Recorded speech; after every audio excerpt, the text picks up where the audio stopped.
I'm Larry Steinhouse, and welcome to Money Chat Now. Today is Wednesday, November 24th, and just a reminder, if you're watching this show, hit that share button, hit that like button, and of course you can comment live during the show on YouTube, and you can comment on Facebook and LinkedIn and Twitter. Feel free to leave comments. I love it when you leave comments. It gets me excited, and I might even be able to respond to them. Don't forget to subscribe to the YouTube channel and like the Money Chat Now page on Facebook. Money Chat Now is brought to you by Investor Schooling, and you can attend a complimentary class next Thursday by going to investorschooling.com. There you will learn about real estate investing and stock options trading from those who do it every day. I know you want to learn about it, so come on by and let's learn about it. All right, on today's show, we'll be discussing, of course, the market update and what happened in the market today. We'll be talking about jobless claims. We'll be talking about the reality of inflation. Hey, the seaport congestion is slowing. Let's get into that. That's really interesting. We're also going to be talking about retail store aggressions and, of course, Thanksgiving traditions, because I think tomorrow's Thanksgiving. I don't know. I've been locked in this room with this beautiful set for days now, so I'm not even sure what day it is, but I think tomorrow is Thanksgiving. All right, let's talk a little bit about the market and what happened today. So first of all, the Dow actually closed down only 9.5 points. It was actually surprising because it was up, it was down, it was up, it was down. It was kind of bipolar. It kind of did its thing. And the S&P actually closed up 10 points, almost 11 points today, which, again, I'm surprised. And the NASDAQ was up about 70 points as the bond market kind of cooled down. So the bonds, they stopped rushing up. And we talked about this before. When the bond market goes up, the NASDAQ seems to go down. Whatever. I think the bond market's going to go up. It's going to reach 2.25, and that's going to be the settlement point, or kind of the average point, where it's low. It has been about 1.25. Anyway, all right. Let's talk a little bit about what's going on in the rest of the market. So let's talk about jobless claims. So the report of jobless claims came in today, and it was the lowest report since 1969. Now, think about this, right? That means that less people, by percentage, filed for unemployment this period, and it was the least amount in about 50 years. Now, the weird part about the report is that they specifically left out the reasons why that happened. Look, frankly, I don't really know the reason why it was the lowest, but I can sure speculate, and I can guarantee it ain't because of that guy, the supreme leader, that's for sure. So let's talk about the reasons why this may be. First of all, we have the mass exodus of people leaving their job intentionally. So they're leaving their job so they don't qualify for unemployment. They're just leaving. They're retiring, or they're saying, I don't want to work anymore. At least for a little while, that's probably what's going to happen. So they're not filing for unemployment. There have been many reports about people, as you know, they've been leaving their job because they're just fed up with the government overreach crap. I mean, COVID crap. You know what I mean, right? Sure. On the same vein, we've had people leaving or being forced out of work because they believe in medical choice, not unconstitutional mandates for vaccines and masks. So people are just fed up getting with the vaccine, they're fed up with having to wear masks, and they're just leaving their job. Furthermore, we have the fact that companies can't find employees, so they're taking whatever they can or keeping whoever they can. So even if they've got a doofus as an employee, they're keeping him. They simply can't afford to have the position empty, so any warm body will do. I got to tell you a story about what happened last night. My wife Linda and I went out to dinner last night, and the server, and she was probably pretty new, was a bit slow, but nothing really intolerable. However, at the end of our meal, I ordered a coffee with my dessert, and it didn't come. Finally, she came back, and with a bit of embarrassment, she told us how she poured the water into the coffee maker where the coffee grinds go, and the coffee where the water goes. Well, we laughed, and of course, I didn't get my coffee because now I had to fix the coffee machine or clean it out or whatever they have to do with it. But I still gave her a nice tip. But the fact is, she probably was new, and no one there was training her on how to do the coffee machine, right? And the problem is companies just can't get or keep good help. I would also say that this is going to be changed soon. I would predict in about a year, many people will be applying for and competing for the same jobs. Look, many citizens were given bribes to stay home, and that ended about 2 months ago. So remember, they had the $600 a month bribed to stay home, right? And then that ended about a month ago, but still some people were living off of that, and they were saying this is great. On the other hand, there's a crazy outlook that many millennials have that they think they will become crypto millionaires. Have you ordered your Lamborghini yet? Because every other crypto millionaire out there has already ordered their Lamborghini, so if you didn't yet, you're behind. These individuals are trying to shortcut their way to riches, and it's just not going to work. Look, it's a lottery ticket concept. When the reality sets in, they will have to go back to work to pay their bills, and the jobs that are here today won't be there tomorrow. So my suggestion to all you millennials out there, or anyone who's out there on the sidelines thinking that it's going to get better, financially if they stay home, unless you've got a plan, that's not going to work. So I'd get the job now. Go find that job that you're underqualified for, because in a time where most people right now, they just want to hire a warm body, and if you're underqualified, they'll probably hire you. And look, the market didn't react well to the news of the low jobless claims, and honestly, it's because Wall Street money managers are trigger happy. They're afraid that the low jobless claims will make inflation go up even higher. And look, it may, but I'm pretty sure it's going to settle down, so I wouldn't worry that much about it. However, that's what happens when there's more people working. They think inflation goes up. So speaking of inflation, in a report today, it was noted that not since Americans came home from World War II has inflation run through the economy like it is now. A home builder in New York stated the following: "This period of rising prices is unique in the 30-year history of his family business. The cost definitely went up faster than the price.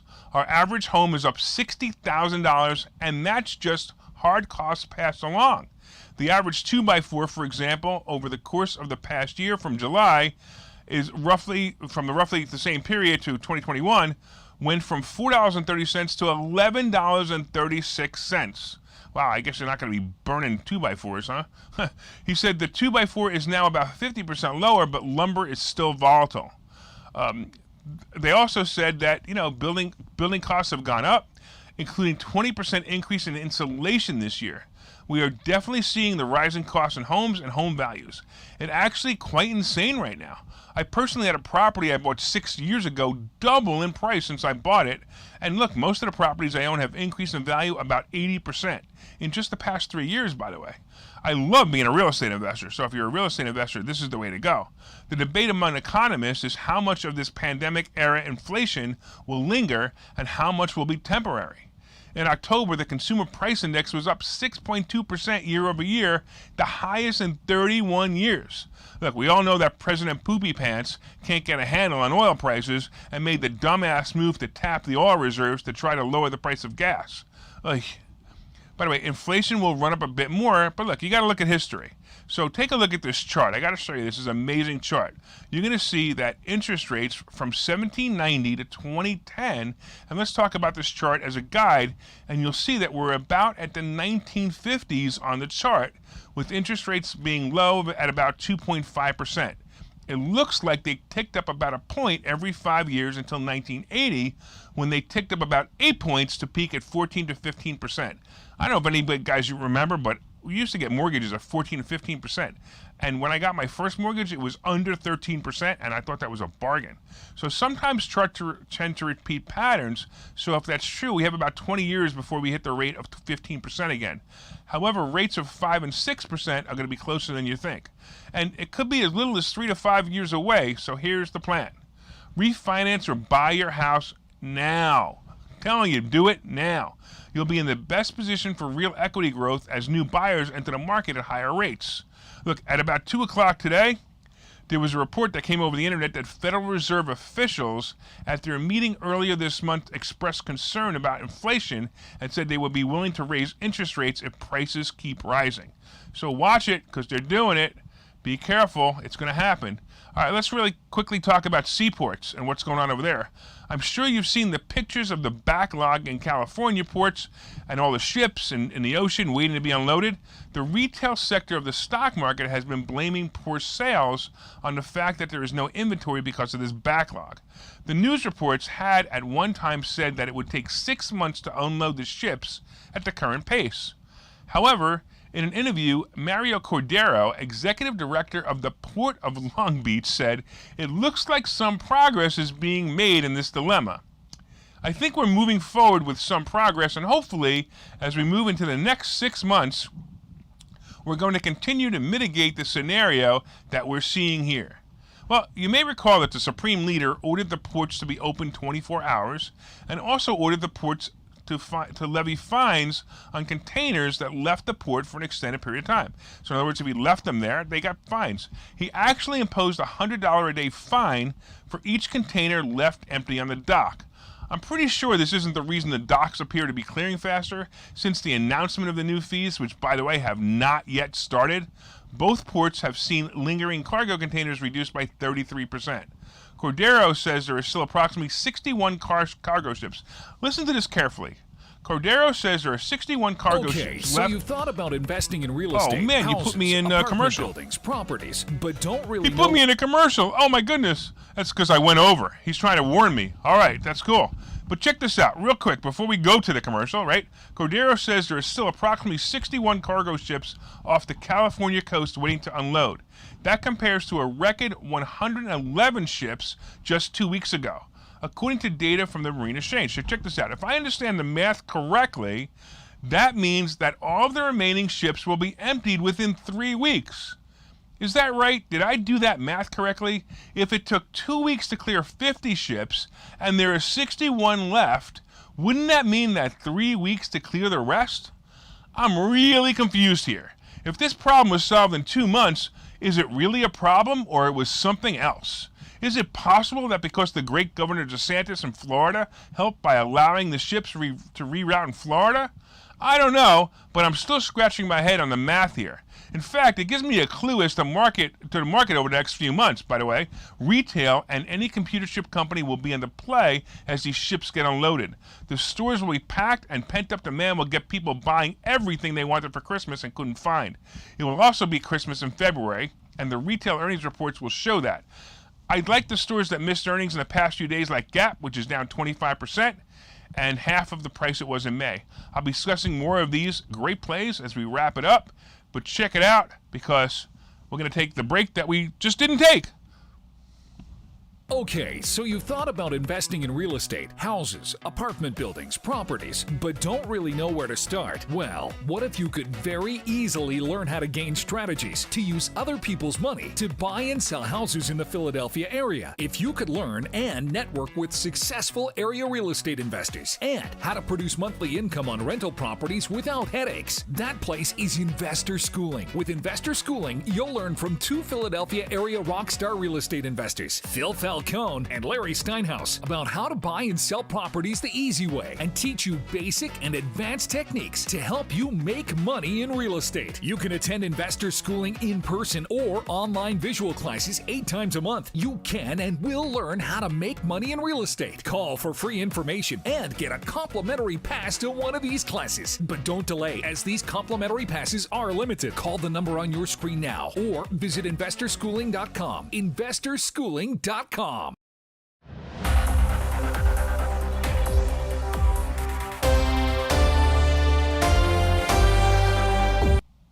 Welcome back to Money Chat Now. I am your host, Larry Steinhouse. Hey, did you guys hit that share button yet? Come on, share me with your friends. Tell everybody about it. You know, hey, look, what's my favorite saying? Let's go, Brandon. So share it. Put hashtag Let's Go, Brandon. Hashtag Larry Steinhouse. Share it. Let's do it. All right. Real quick, Dave Hargrove online had a really good question. He wanted to know how many of the ships sailed to Florida, and the answer is I don't know. But I found it very interesting that the problem seems to be going away, which makes me think that it wasn't really a problem. It was something else. So think about that. All right, we've been talking about the market update, the fact that the Dow is actually down just a little bit. It's only down about 9.5 points, no big deal. The S&P up 10, almost 11 points, and the NASDAQ is up about 70 points. All right, so coming up, we're going to be talking about retail store aggressions and Thanksgiving traditions, and of course, we're going to be talking about the wrap-up and some of my picks. Hit the share button, hit the like button, and don't forget to leave comments on YouTube and LinkedIn and Twitter. And, of course, I will try to mention you and respond to your comments. All right, so real quick, let's talk about retail store aggression. So before the break, I was discussing the fact that retail stores have a significant inventory problem. With this being said, retail workers at big box stores and malls across America want you to know they don't control the prices, they don't control hiring, and they don't control the global supply chain. All right. We get a lot of angry customers coming in in the morning, and they're angry at the world, said Jessica Rivenberg, a manager at Williams-Sonoma store. I love it. So last year, the store workers had to deal with the people like me who were angry over useless mask mandates, right? This year, they have to, and they're dealing with customers complaining about low inventory, lack of employees, higher prices, and of course, back orders. Look, another story of myself, right? My wife Linda and I, we went to buy new furniture, and in one store, the salesperson said, anything you order today will not be in your home for 10 months. 10 months? We were hoping to get it for Thanksgiving this year. But, look, now we got to hope for Thanksgiving next year, according to that salesperson. Well, we actually left and went to a different store, and they said February the latest for what we ordered. So imagine ordering a couch and you can't get it till February. It's insane. So it's certainly something new and challenging for most Americans who are used to living in abundance and expect everything to be at their fingertips. Of course, you should shop early, but let's do this. Let's be nice to the people in the stores. Look, they're dealing with hundreds of crazy people. Of course, none as crazy as me, but they're still crazy, and they're dealing with them. Look, if you live in a free state, or at least a semi-free state, give them a maskless smile and make their day. So you guys in Florida, smile to everybody. You guys in Philadelphia, go in there going, anyway. Maybe Kenny will grow up one day and realize that masks don't work and he's not a dictator and he should leave us all alone. All right, let's talk a little bit about Thanksgiving traditions. Tomorrow is Thanksgiving, or otherwise known to my brother as Turkey Day. That's right, he always says, what are we doing for Turkey Day? So many of us have had our Thanksgiving traditions, and these are some of the most common of those traditions. So some people actually watch the Macy's Thanksgiving Day Parade. They break the wishbone for good luck. How many of you break the wishbone for good luck? They eat a traditional Thanksgiving meal. I say that that's a pretty likely tradition. They take a nap. Now, I found this very funny. Do they take the nap after they eat the Thanksgiving meal or before? They also share about what they're most thankful for. They watch a football game, and I love the way it was listed in the list. They watch an American football game. Yeah, there you go. They're grateful for friend giving. And they do shopping, or they give back, or they run a turkey trot. Okay, what the heck is a turkey trot? I don't know. Do you run like a turkey? Whatever. I don't know. Anyway, what are some of your traditions? I remember mine was watching the Thanksgiving Day Parade. Like, Thanksgiving is actually right around my birthday. By the way, my birthday's Saturday, so if you want to wish me happy birthday, go ahead. And my birthday, sometimes every 4 years, it actually falls on Turkey Day. And it used to be that I got up early and my mother prepared the food. That is, just she bought it from a local restaurant and just kind of put it out for all the people that were coming to our house. But my brothers and I would watch the Thanksgiving Day Parade as we played with my birthday presents, toys and stuff, right? So now that I'm older, I don't watch the parade, and I'm not much of a football fan, so I don't do that either. So I guess I'll have to try, the turkey trot, huh? Whatever. So some people like the tradition of expressing what they're thankful for. By the way, why don't you guys put in the comments what you're thankful for? Hey, take a couple of minutes, put in the comments what you're thankful for. We're going to take a break, and I'm going to talk to you about my favorite stock picks. Don't forget, let me know what you're thankful for, and I'll be discussing it on the other side of this. Okay, so you've thought about investing in real estate, houses, apartment buildings, properties, but don't really know where to start? Well, what if you could very easily learn how to gain strategies to use other people's money to buy and sell houses in the Philadelphia area? If you could learn and network with successful area real estate investors and how to produce monthly income on rental properties without headaches, that place is Investor Schooling. With Investor Schooling, you'll learn from two Philadelphia area rockstar real estate investors, Phil Falcone and Larry Steinhouse, about how to buy and sell properties the easy way and teach you basic and advanced techniques to help you make money in real estate. You can attend Investor Schooling in person or online visual classes 8 times a month. You can and will learn how to make money in real estate. Call for free information and get a complimentary pass to one of these classes. But don't delay, as these complimentary passes are limited. Call the number on your screen now or visit investorschooling.com. investorschooling.com.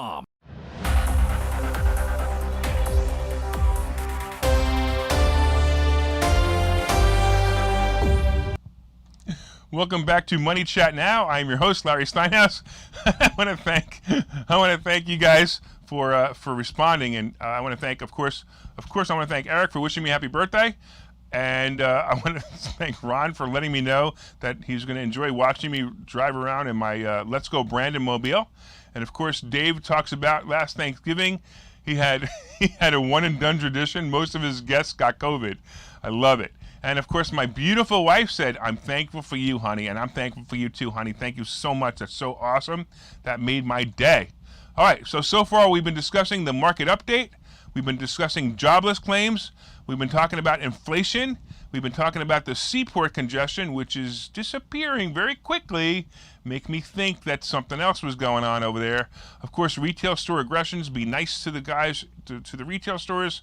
And of course, Thanksgiving traditions. And you guys are all awesome.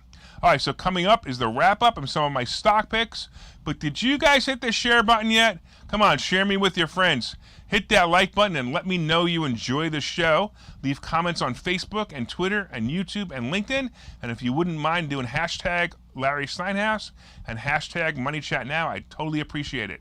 All right, I also want to remind you that today is the last show of this week and the last show at this time. So we're not going to do a show tomorrow because of Thanksgiving. We're not going to do a show on Friday because of Thanksgiving. And on Monday, we will be moving to 7:30 a.m.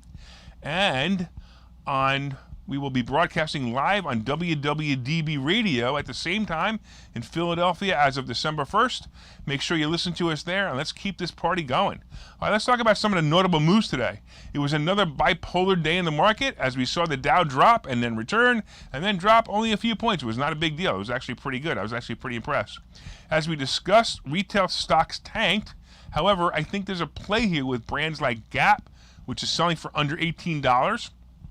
Nordstrom with the symbol JWN selling at 22.5. And by the way, I think these brands are going to come back as the ships get unloaded. And speaking of the ships unloading, anything that's a chip-dependent industry, such as the car industry, will clean up in February. And I'm telling you, February and March, these stocks are going to do really, really well. I can easily see Ford reaching new highs and even going into the 30s as cars start to get delivered to dealers and then, of course, to the consumers. Meta started out down, and then it went up, and then it went down, and it actually ended up about 4.5 points up. And not bad. Apple is stalling out at about 160. I still think it's a great play. CCL and AAL, my favorites, kind of moved up, then down. They kind of finished right about where they started. I still think they're awesome plays into the new year. And of course, Boeing is also a great play. It moved up about 1.5 points. Crypto moved higher today. Bitcoin just under 57,000 and Ether is about 4,200. Shiba is sitting at 37 millionth of a cent. And I told you this was going to go below 40 millionth of a cent. No doubt in my mind, I'm looking for 32 millionth of a cent. And I'm going to ride it back up to 42, and that's it. There we go, right? I'm also holding Doge Doge or whatever the heck it is. It's Doggy. Everybody just call it Doggy. That's what it is. It's Doggy. All right, as it rests at about 21.5 cents. AMP is about 6.2 cents. And a new one I looked down to, check this out, Jasmy, Jasmy. Why Jasmy? It's just a cool name. Gold and silver kind of stalled out. And I'm going to tell you guys, if you've made money on some of the stock tips discussed on this show, please leave a comment. Hey, did you guys hit that share button yet? Did you hit that like button? Have an awesome Thanksgiving weekend. And don't forget to listen to Investor Schooling Live on Saturday at 2. And I want to remind you again that this is the last show today. And we'll be moving to 7:30 on November 29th. And happy Turkey Day. And once again, thanks all for watching and listening to Money Chat Now. Of course, don't forget to subscribe to the YouTube channel and like the Money Chat Now page on Facebook. And that's it, guys. See you next week.